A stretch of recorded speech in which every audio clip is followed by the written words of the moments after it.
যদি রান্না না জানো আমার কথা না শুনো তোমায় লইয়া আমি বর্মু জ্বালাই তুমি কি মানো আগে রান্না শিখালা ওর মিষ্টি কথা।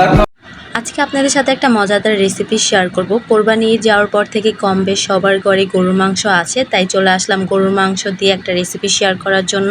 কোরবানি ঈদ যাওয়ার পর থেকে শুধু গরুর মাংস রান্না করা হচ্ছে, আজকেও তেমনটা গরুর মাংস রান্না করা হবে। আজকে যে রেসিপিটা করা হবে সেটা হচ্ছে গরুর কালাবোনা রেসিপি।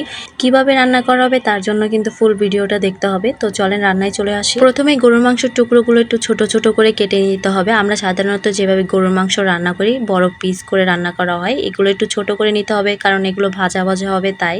তারপর পরিমাণ মতো মশলাগুলো দিয়ে দিতে হবে। এখানে লাল মরিচের গুঁড়ো, হলুদের গুঁড়ো, জিরার গুঁড়ো, ধনিয়ার গুঁড়ো, গরম মশলাগুলো, পরিমাণ মতো লবণ, পেঁয়াজ, আদা, রসুন আর শেষে তেল দিয়ে দিতে হবে।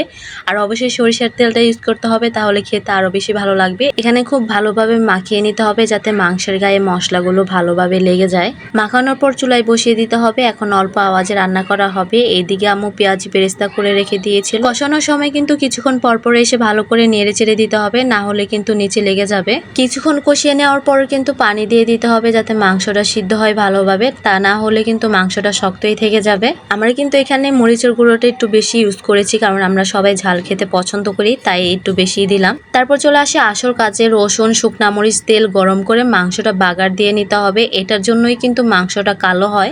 বাগার দেওয়ার পর বেশ কিছুক্ষণ আবারও রান্না করে নিতে হবে। আর গরুর মাংস কালা বোনা খাবো আর কালো হবে না, এটা কি হয়? এই তো দেখতে দেখতে গরুর মাংস কালা বোনাটা রান্না করা হয়ে গিয়েছে। কেমন হয়েছে অবশ্যই কমেন্টে জানাবে। দেখতে কিন্তু বেশ ভালোই লাগছিল। এখন খেয়ে দেখা যাক কেমন হয়েছে।